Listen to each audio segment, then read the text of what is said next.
Hey guys, welcome to my channel. My name is ReadingBear and I hope you are ready for some more stories. And today, we'll take a look at some new entitled people content. If you enjoyed my content, please don't forget to subscribe to my channel and post some bear emojis in the comment. And now, let's dive right into the stories. The first story is titled Another Choosing Beggar Story. Interesting internship offer. I had just graduated from college, and I wasn't really sure if I liked to work on the profile I had studied or not. I was very confused about it, but well, I thought I'd give it a try by getting an internship. 1. I asked someone I know and he told me that he knows someone that could help me. I was contacted by the HR person of that place on the phone, who asked for my details and told if I could come to get an interview, and I said okay. 2. In my city, there are not many job opportunities. At the time there was none. So I had to go to another city, about 2 hours away driving, so I could review this internship. 3. I went to the place, and the first thing that I noticed was the limitation of parking spots. The employees didn't really have a parking spot of their own, so they had to either park it in a parking lot, quite expensive, park it illegally on the alley nearby, find a free parking spot, which is rare in that city. I was told all this from the security guard. Lol. Anyways, as it was just an interview, I went with the first option as I knew I had to pay for a maximum of 2 hours of parking. I go inside, and I call the HR person who tells me to wait and keeps me waiting for 15 minutes. Then, she comes and instead of doing the interview to her office, we did it in a staff room. That was weird, but we proceeded. I told her about myself, the practices I had done during school, which were not much and what I'm interested on. Then, she proceeds to tell me the working conditions, which was something like this. Well, sure, we do have interns here and you'll learn a lot from our amazing staff. Unfortunately though, we won't be able to pay you as you have just graduated and you'll have to pay about $90 a month for insurance, which is not a little in my country. You'll have to work 8 hours a day for 6 days a week, just like a normal job, and you'll have to help also with other tasks if needed. This will have to go for at least 3 months, then you'll have to reapply for a job. That's a favor we are doing to you, as you were referred here by Tony, not their real name. They were some sort of manager in the place. I was frozen. I didn't know if this was a prank or a joke or if she was for real. I immediately told her, I am sorry, but I cannot accept this, it is too much for me. I'll have to spend either money on fuel or rent and all other additional costs. If there was at least possible to make it so I can stay part-time, 4 hours a day, or, then I'd be more than happy to do it, so I can find another job. And then she exploded. Are you serious? You're being offered a favor and instead of agreeing you ask us for less hours? Are you on your mind? Do you know how many people would be grateful for this? Then I said, I didn't mean to insult you. Yes, I am on my mind. I cannot afford such thing, and now, after this conversation, I'm not sure if I want it anymore. Thank you for the opportunity and goodbye. I left the place and went to the parking lot I had parked my car, and I drove off home. Now, I know some people would say, well, you could have another job after the 8 hours. Well, of course, but not a job to afford my living in that city. I'd have to pay for rent, find parking for the car every day, and spend a ton of money on fuel as the traffic there is terrible in that city. After this shock, I asked around a little bit for the place, and indeed, that's what they did with everyone, and the payment that the people got there after that 3-month internship was so low, about $300 to $350. Which is half of what I make from a customer service job here. And people would do it, maybe because of passion. Luckily, I realized that I preferred a little more money over the profession that I had chosen, so I decided to try other things while I work and save some money. The next story is titled Insult My Skill Set? Whoops, I forgot how to help you in any way. Back when my grandfather worked, he was an exceptionally skilled carpenter. Over the course of his career, he got to work on a number of iconic buildings in the big city.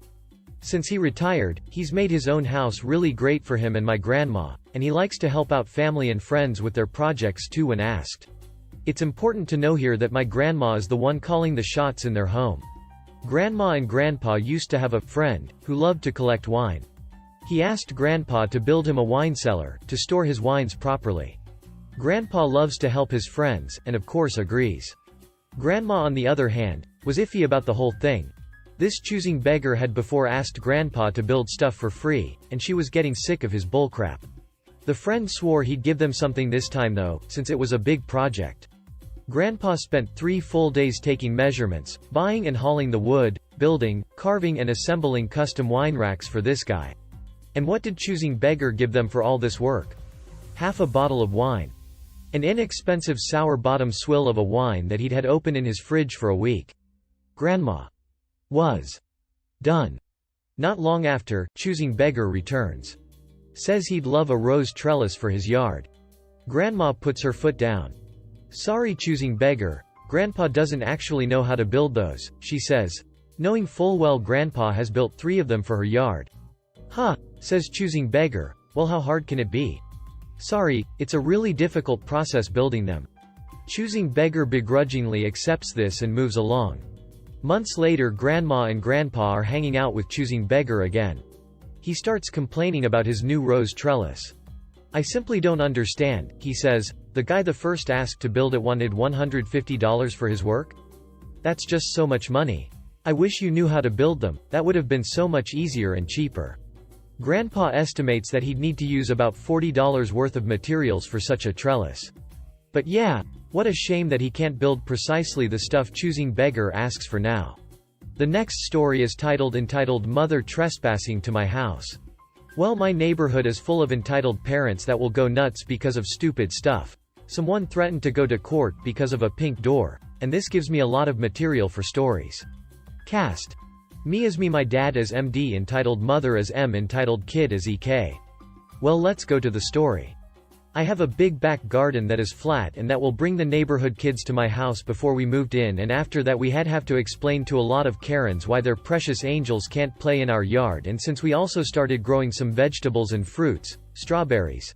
Some of the kids will come to steal them, so now let's actually start with this. I woke up late. My parents had taken my sister to a Girl Scout activity and I start hearing noises coming from our deck. When I move the curtain expecting to see a bird or a squirrel, I see a woman and her son.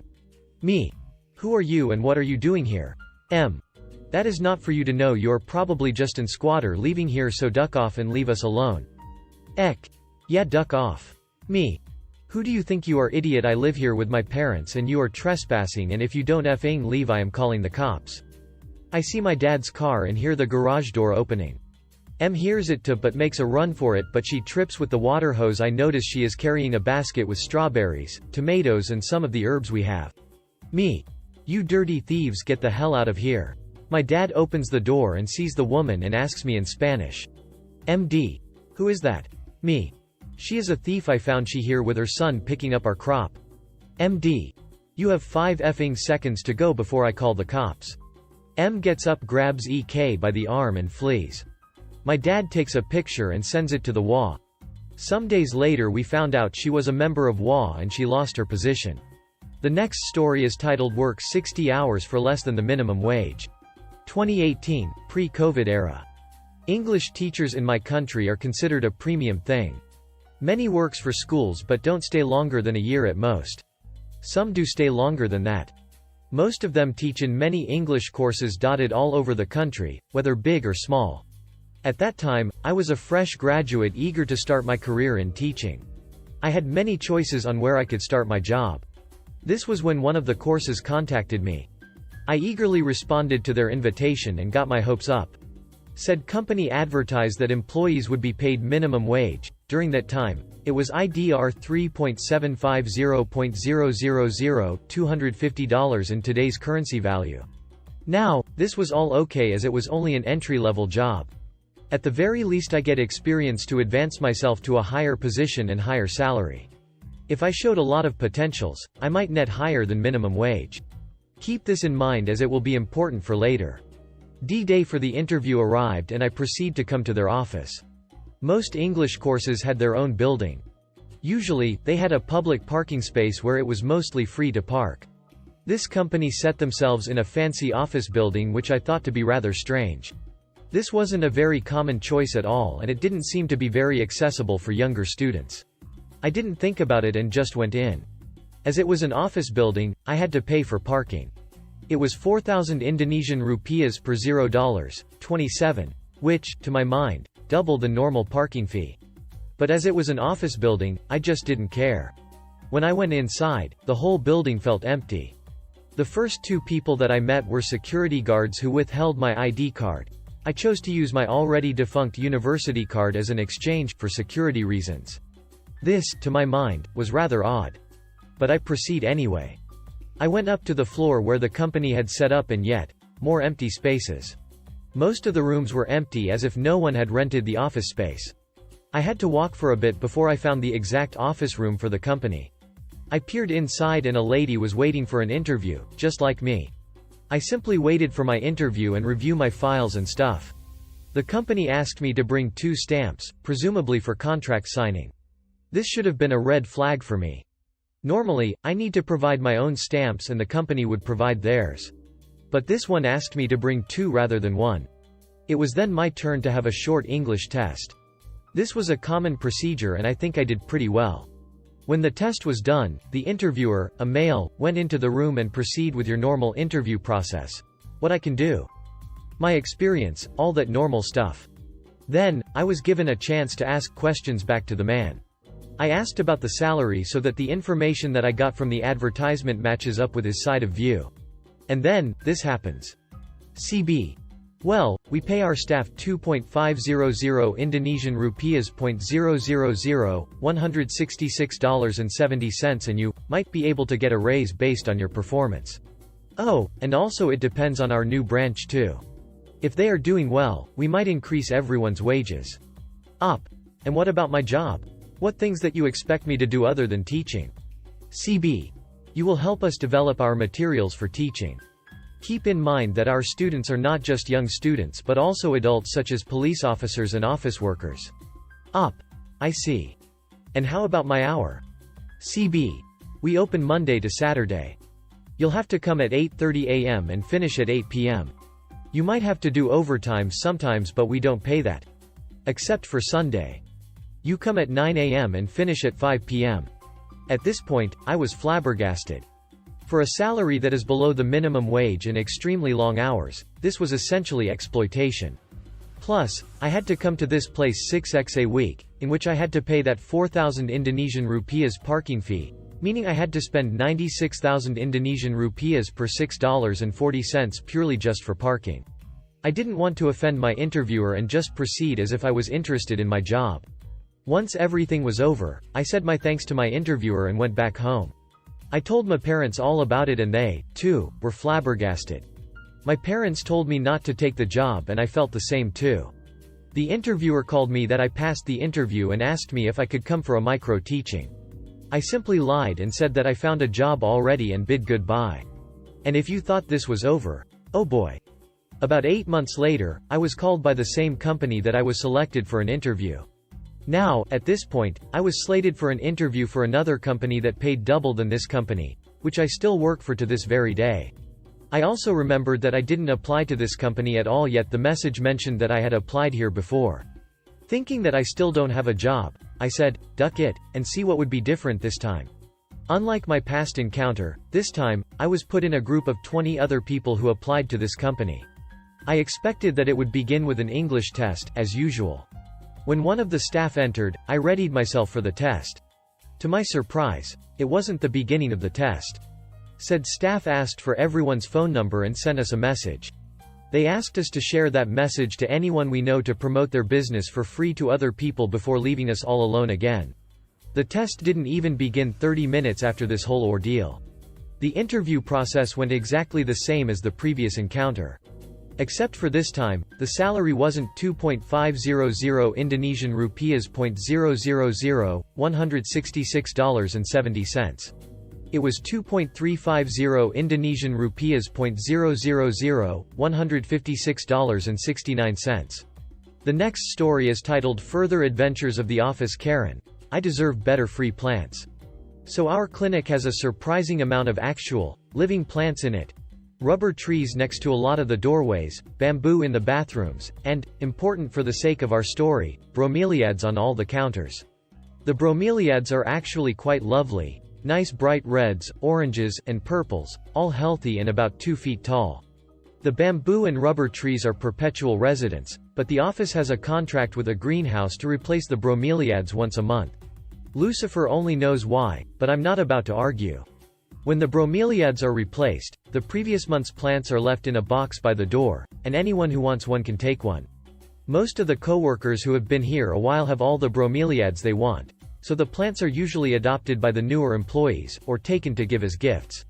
All the plants eventually find homes, and even if you don't want any more, this system works fine for everyone. Oh, wait, except for one person. The fly in the ointment. The booger in the butter dish. You guessed it, the same Queen Karen whining that my chocolate truffles weren't the brand she wanted. Karen. These stupid succulents again? Bromeliads are not succulents. Why can't they do something seasonal, like poinsettias, or Christmas cactuses? Or geraniums in the spring? That would be much prettier. Me. I rather like the plants. They're nice and colorful, and I won't turn down free houseplants. Karen. But I don't want any more of these, I want something else. Me. Well, I think they're kind of limited by what'll grow in an office. We don't have a lot of windows. Karen. Poinsettias would be prettier. Me. Well, feel free to bring them in yourself, then. I don't mind the bromeliads. Karen. Why should I have to pay for plants for the whole office? I should ask, manager, to get us poinsettias instead. Our poor, beleaguered manager inherited his position when the previous manager had a nervous breakdown. To his credit, he has gone into the job like a prizefighter into the ring, but he's trying desperately to find enough staff to run 5 different clinics, quarantine staff who really should be staying home, deal with the cascading avalanche of complaints about the ones like Karen who think they own the place, train new hires, etc. Me. I think, manager, probably has higher priorities than renegotiating the contract to get you poinsettias. Karen. But I'm sick of these. Me. You're seriously arguing about free plants in the office? At which point she unleashed the battle cry of her kind. Well, I'm just saying. And I fled before such unassailable entitlement. The manager, as expected, has bigger problems. The bromeliads remain. The latest batch is particularly beautiful, bushy and an amazing neon red. I'm quite looking forward to adding one to my kitchen at the end of the month. Any bromeliads left by the end of the second day, and there usually aren't many, I've started taking to the physical therapy center next door, which has nice big windows. They're always delighted to get the free plants. I've also begun a new game. Every time I'm paying attention and hear her Careness make a racist, condescending, or supremely entitled comment, or I hear, I'm just saying, I put in 1 application for a new job. I'm averaging between 5 and 9 applications a day. Fingers crossed. The next story is titled Choosing Beggar Doesn't Pay Enough for Burger, Demands Change. I used to work at McDonald's part-time, first year in UK college, to pay for my driving lessons. So I have plenty of crazy people and demanding Karen stories. This lady came in one day and ordered a mayo chicken. She made sure to shout that she didn't want ketchup or pickles, which aren't even on that burger. I explained quickly that there is only lettuce and mayo on this burger. She began shouting to make sure there are no ducking pickles on that burger, and make it piping hot. She then shoved 60p into my hands and said, that better be enough. It definitely wasn't.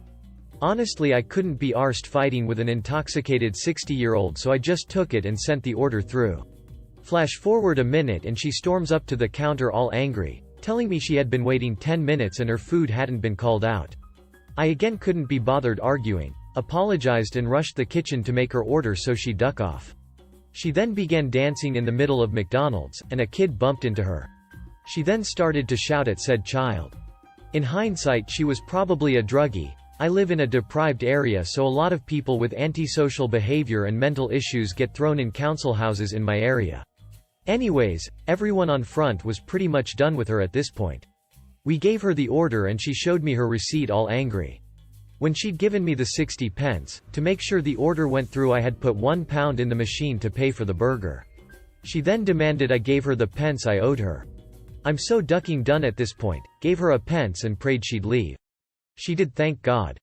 I hate people. If you enjoyed the video, please subscribe to the channel and post some bear emojis in the comments.